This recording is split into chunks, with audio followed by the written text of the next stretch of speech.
जो भक्त हो वो वैर ना करे। क्यों ना करे? क्योंकि सबके हृदय में ममे वांसो जीव लोके जीव भूत सनातन। क्योंकि मैं ही तो बैठा हूँ सबके हृदय में। जब मैं ही हूँ तो तुम बैर कर किससे रहे हो? मुझसे बैर कर रहे हो इनडायरेक्टली। मंदिर में आते हो तो मेरे पे फूल चढ़ाते हो, और बाहर जाते हो तो उसे फूलों की गाली देते हो। तो सोचिए कि आप कौन से फूल चढ़ा रहे हो। इससे अच्छा है कि आप ये फूल ना चढ़ा करके, मुझ पर प्रसाद ना चढ़ा करके, मेरे जो जीव हैं, जो मेरे ही अंश हैं, उनके प्रति सद्व्यवहार रखें। और सद्व्यवहार में हम ये नहीं कह रहे कि आप प्रेम से रहिए, आसक्ति भी नहीं करनी है, राग भी नहीं करना है, लेकिन वैर भी नहीं करना है। निर्वैर, वैर भी नहीं हो जाए। तो ये भक्ति की विशेषता है कि हे अर्जुन, निर्वैर हो सर्व, और किसके प्रति? सर्वभूतेषु। जितने भी लोग हैं, जैसे भी हैं, जिस भी वर्ण जाति धर्म के लोग हैं, सबके प्रति कहीं भी ऊंच और नीच, जाति धर्म कुल धर्म, ये कोई भी चीज आड़े नहीं आनी चाहिए। क्योंकि ये सबका मैं परम पिता मैं ही हूँ। ये मेरे भक्त के लक्षण है। इसलिए अर्जुन तू घबराए मत। अगर जो मुझे पाना चाहेगा तो वो इन विशेषताओं को धारण कर, इन गुणों को धारण कर वो मेरे पास आ सकता है। तो यहाँ पर हम देख रहे हैं कि एकादश स्कंद में 2 श्लोकों के द्वारा उन्होंने अर्जुन को एक ढांढस बना दिया कि तुम ऐसा मत सोचो। और एक तरह से ये भी कह सकते हैं कि गीता का जो प्रतिपाद्य विषय है वो एक प्रकार से भक्ति योग है कि तुम मेरे पास कैसे आ सकते हो, तुम मेरे शरण में कैसे आ सकते हो। इसका बीजारोपण उन्होंने हर अध्याय के अंत में करने का प्रयास किया है, जिससे कि आगे का अध्याय हमारा प्रारंभ हो सके। तो द्वादश अध्याय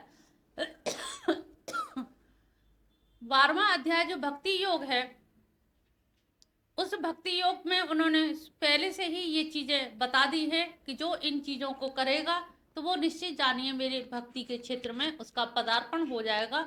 उसको फिर भक्त बनने में कहीं भी कोई कष्ट नहीं होगा। उसे कोई बहुत तपश्चर्या, बहुत साधना नहीं करनी, बहुत अनुष्ठान नहीं करने, यज्ञ यागादिक नहीं करने हैं, और बड़ी सरलता से और सहजता से वो मेरे इस क्षेत्र में आ सकता है, भक्ति क्षेत्र में। तो भक्ति के लिए यहाँ पर अर्जुन को फिर जिज्ञासा हुई। अभी तक तो अर्जुन युद्ध करने को तैयार नहीं था, फिर बड़े बड़े ज्ञान की बात कर रहा था, फिर कर्मयोग पे उतर के आया। अब यहाँ पर वो कम से कम भगवान से पूछने लगा है कि भगवान, तुम्हारे पास आने का कौन सा विधान है, किस प्रकार से आया जा सकता है। यहाँ से उसकी थोड़ी सी मानसिक स्थिति पलटी है, कहते ना पलटा मारा है। अभी तक वो युद्ध नहीं करूंगा, ये मेरे अपने हैं, वो फला मेरे हैं, फला ये इन्होंने ऐसा किया, इन्होंने ऐसा किया। क्या कृष्ण नहीं जानते थे कि किसने तुम्हारे संग क्या किया, कौन अत्याचारी है कौन दुराचारी, सब जानते थे। लेकिन तुम तर्क पे तर्क दिए जा रहे हो उनको। तो भगवान भी समझते थे, लेकिन समय बर्बाद किया उन्होंने इतना अधिक। लेकिन समझाते समझाते सफलता ये मिली कि उसका बुद्धि ने जो टर्न लिया वो अब यहाँ पर हमें दिखाई देता है 12वें अध्याय में। यहाँ पर अर्जुन बोलते हैं, सभी लोग स्वर वाचन करेंगे। अर्जुन उवाच एवं सतत युक्ता ये भक्तास्त्वां पर्युपासते ये चाप्यक्षर अव्यक्तं तेषां के योग वित्तमः। अब योग वित्तम कौन से हैं, सबसे श्रेष्ठ कौन से हैं? जो आपको लगातार पर्युपासते भक्तास्त्वम, आपकी भक्ति जो लगातार निरंतर करते रहते हैं, क्या वो वास्तव में आपके सतत युक्ता। यहाँ पर देखिए अनन्य सतत, ये शब्द गीता के परमानेंट शब्द हैं जो अन्य शास्त्रों में नहीं मिलेंगे। तो सतत युक्ता भक्तास्त्वम, जो आपको सतत रूप से आपकी भक्ति आपकी उपासना करते हैं वो आपको प्रिय हैं, या फिर चाप्य अक्षर अव्यक्तम, या फिर जो अक्षर हैं अव्यक्त है उनकी जो उपासना करते हैं, जो निर्गुण है निर्विशेष है निराकार है, क्या आप उनको महत्व देते हैं? आपकी दृष्टि में कौन श्रेष्ठ है? मैं अगर आना चाहूँ आपके शरण में तो कौन से रास्ते से आऊँ? यानी कि यहाँ आने को वो तैयार हो गया है कि मुझे अब भगवान की शरणागति जानी है, इनके अतिरिक्त और कोई मार्ग है नहीं। तो अब इन दोनों में से मुझे रास्ता कोई बताइए। श्री भगवान उवाच मय्यावेश मनो ये मां नित्ययुक्ता उपासते श्रद्धा पर्योपेतास्ते मे युक्तमामताम्। मय्यावेश मनो, जो नित्य युक्त होकर के नित्य मेरी उपासना करते हैं, मय्यावेश्य मुझ में ही समाहित हो जाते हैं। ये मय्यावेश्य तो ऐसा लगता है जैसे डॉक्टर लोग इंजेक्शन लगाते हैं ना, इंजेक्शन के द्वारा अंदर इंजेक्ट कर देते हैं। तो आप इस तरह से भावों को इंजेक्ट कर दीजिए उनके अंदर कि वो भाव द्वारा निकल करके ना आए, आप पूरी तरह से उसमें अनुस्यूत कर दें। तो मय्यावेश्य, तो मुझ में ही मन को एकाग्र करके प्रयत्न करते हुए भक्तजन अत्यंत श्रद्धा, इसमें एक मेन चीज है श्रद्धा पर्योपेतास्ते। आप कोई भी कार्य करें, अगर श्रद्धा नहीं है तो वो आपकी दंभ, पाखंड, आडंबर कहलाएगा। यहाँ पर श्रद्धा को बहुत ज्यादा महत्व दिया गया है। बहुत से लोग कहते हैं कि हम भगवान की पूजा करते हैं लेकिन इतनी समय नहीं मिल पाता है कि हम बहुत विधि विधान से करें। विग्रह की पूजा करते हैं लेकिन जल्दी आनंद फानंद में कर देते हैं। लेकिन कुछ ना करने से कुछ कभी ना कभी तो आपकी श्रद्धा पनपेगी। कब पनपेगी? जिस दिन आपके घर में कोई विकट संकट आएगा, तब आप उन्हीं भगवान के सामने रोओगे, प्रभु इतने दिन से तुम्हें स्नान करा रहे हैं, तुम्हारी पूजा आरती कर रहे हैं प्रभु, अब तो तुम ही लाज बचाओ। वैसे हमें पास समय नहीं था इतने दिन से, लेकिन कभी ना कभी आपको उनकी शरणागत जाना ही पड़ेगा। तो जैसे भी आप पूजा कर रहे हैं, लेकिन नित्य उपासना करते रहें, और जब नित्य उपासना होती रहेगी तो नित्य उपासना से मय्यावेश मन को पूरी तरह से उनमें आवेशित कर देना है, मन को पूरी तरह से लगा देना है नित्य युक्ता। और यहाँ पर भगवान कृष्ण की शरण में कौन आता है? बहुनाम जन्मांते, बहुत बहुत जन्मों के अंत में। और जन्मों के अंत का मतलब फुल स्टॉप, फुल स्टॉप का मतलब आगे की सीरीज बंद। तो आपके आगे के जन्म के क्रम, आगामी जन्म बंद हो जाते हैं, वहीं पर आपका आखिरी जन्म माना जाता है। अगर कृष्ण में श्रद्धा है, कृष्ण भक्ति पनप गई है, कृष्ण को आपने सर्वोपरि श्रद्धा से पूर्ण मनोयोग से उनको स्वीकार कर लिया है, स्वयं को समर्पित कर दिया है, तो ये मान लीजिए, अनुमान करके चलिए, दम मत करिए इसमें, अहंकार नहीं कि मेरा तो आखिरी जन्म है। अभी पता नहीं कितने पाप और हो रहे होंगे, हो सकता है पाप धुल रहे हो इस जन्म में, लेकिन फिर भी नियर अबाउट कहीं ना कहीं आप आसपास आ गए हैं जहां पर आपका अंतिम जन्म माना जाता है। तो यहाँ मन को जब पूरी तरह से भगवान में लगा दिया जाता है तो वो मन हमारा ऐसा होता है कि वो फिर कहीं भटकता नहीं है, वो फिर मन कहीं किसी में जाना नहीं चाहिए। पिछली बार भी कहा अनन्य भाव, यहाँ पर जो भी हो वो अनन्यता से हो, और अनन्यता के अलावा कोई और चीज यहाँ पर द्वितीय नास्ति, दूसरे की मान्यता नहीं होती। जो भी कुछ है सबसे करके, ऐसा नहीं किसी का खंडन नहीं किया जा रहा। मान्यता का मतलब है हमने सबको मान चुके हैं, लेकिन अब मानने के बाद मानते मानते अब हम थक गए, अब हमें विश्राम चाहिए।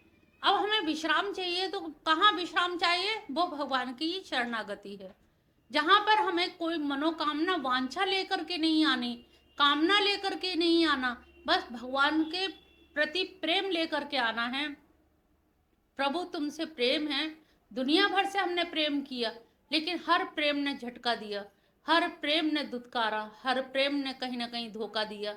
अब हमारा दिल दिमाग हर तरह से ये निश्चय कर लिया है कि अगर प्रेम करेंगे तो केवल आप ही से प्रेम करेंगे, क्योंकि आपका प्रेम इसी जन्म में नहीं, जन्म जन्म जन्मांतर सुधार देगा।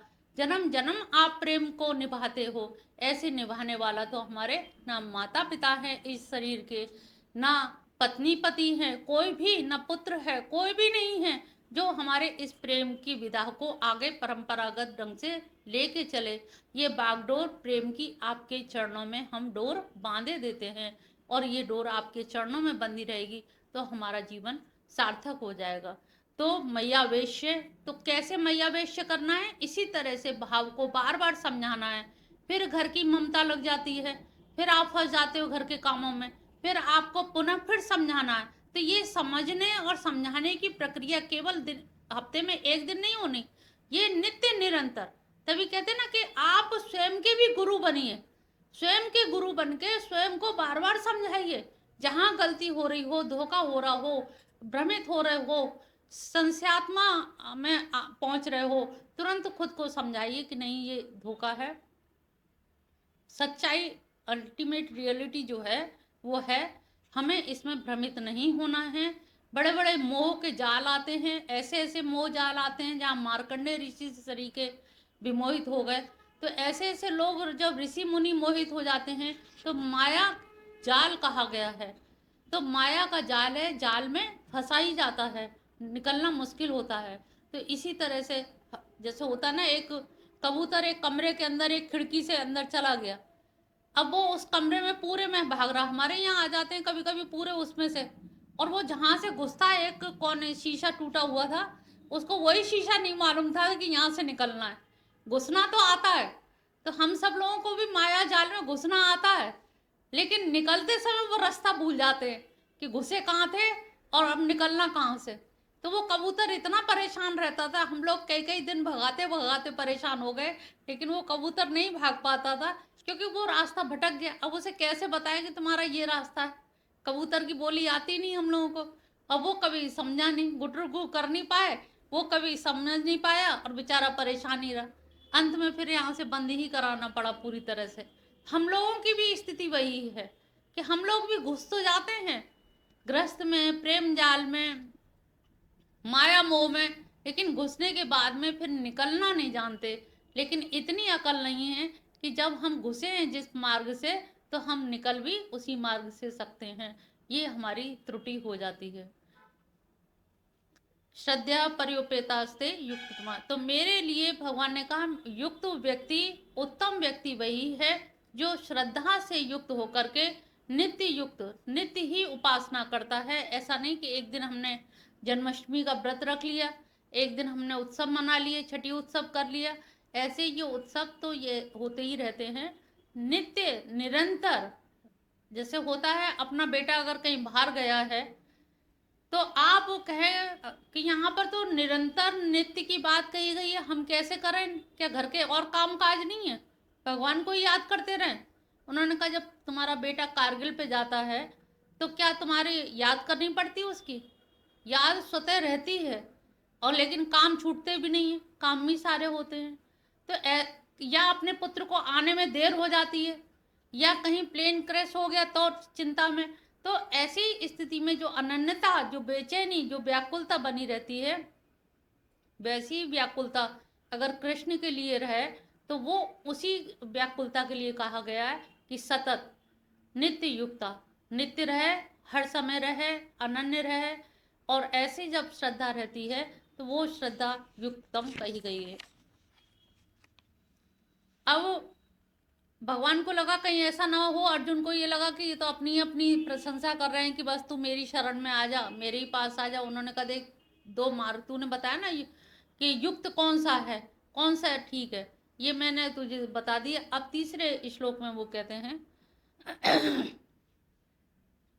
ये तो अक्षरम निर्देशम व्यक्तम पर्युपासते सर्वत्र गामचिन्त्यं चाकूटस्थमाचलं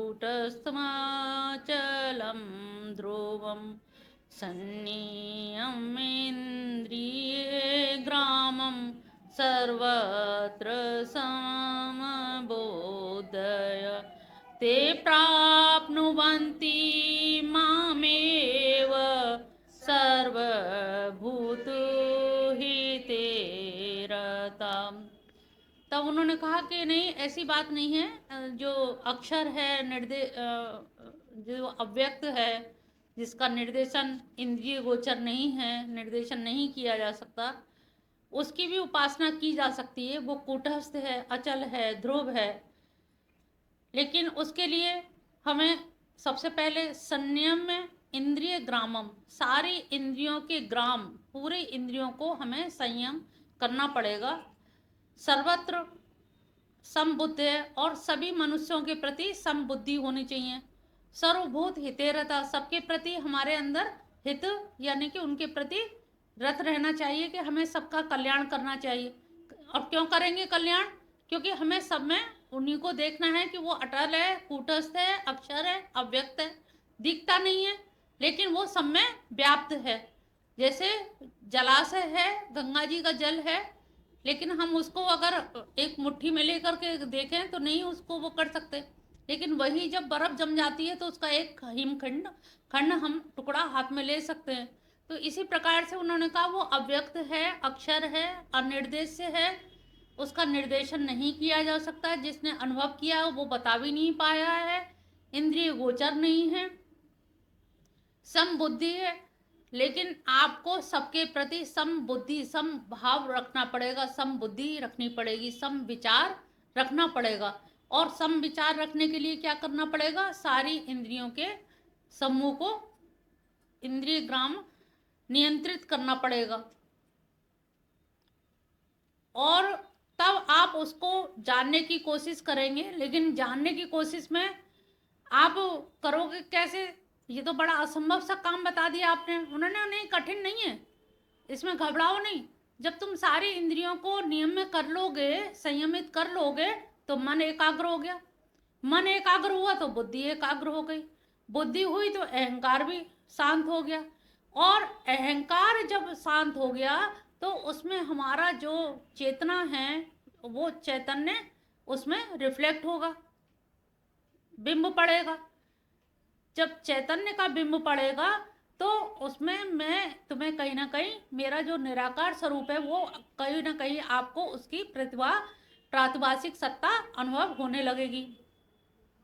तो तुम किसी ना किसी प्रकार से मेरे करीब आ ही जाओगे। तुम इसको असंभव मत समझो। इसमें लोग जाते हैं, चलते हैं, लेकिन एक बस कठिनाई यही है कि इसमें जो लोग चलते हैं उनको साधन चातुष्ट करना पड़ता है। साधन चतुष्ट मालूम है? नहीं क्या है साधन चातुष्ट? और कोई साधन चातुष्ट?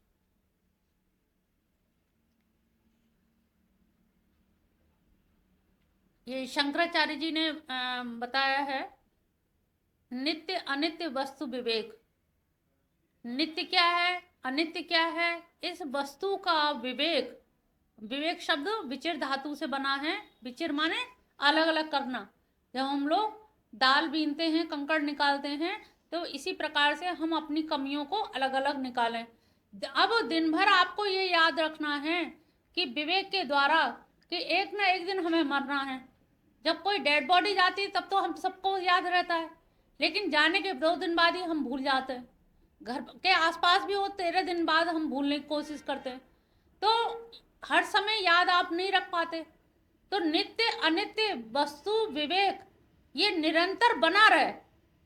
ज्ञानी में और आप में अंतर क्या है कि ज्ञान आपको भी उसका है, विवेक आपको भी उतना ही है, विवेक में कमी नहीं है, लेकिन विवेक की निरंतरता में कमी है, कंटिन्यूटी नहीं बनी रह पाती है। ज्ञान सबको है, लेकिन ज्ञान कहते ना, जब कभी कोई परेशानी होती है तो हमारे कहते अकल पे पत्थर पड़ गए, यानी अकल है लेकिन हम मति मारी गई है। तो यहाँ पर नित्य अनित्य वस्तु विवेक ये हमेशा बना रहना चाहिए, तब तो आप उस चीज को कंटिन्यू कर पाएंगे, तब आप उसका बोध हर समय बनाए रखेंगे। नहीं तो अबोध अज्ञानी तो हो ही हो, विवेक खो गया हमारा। उस समय हमारे मति पे पत्थर पड़ गए, उस समय हमें ध्यान नहीं रहा, गलती हो गई। स्टेबल सातत्य, अब ये हर समय सातत्य रहे, मैं अनित्य हूँ, मैं अनित्य हूँ, मुझे मरना है, मैं गलती ना करूँ, किसी से बैर ना करूँ, मैं अनित्य हूँ, आप इसको कंटिन्यूटी बना ही नहीं पाओगे।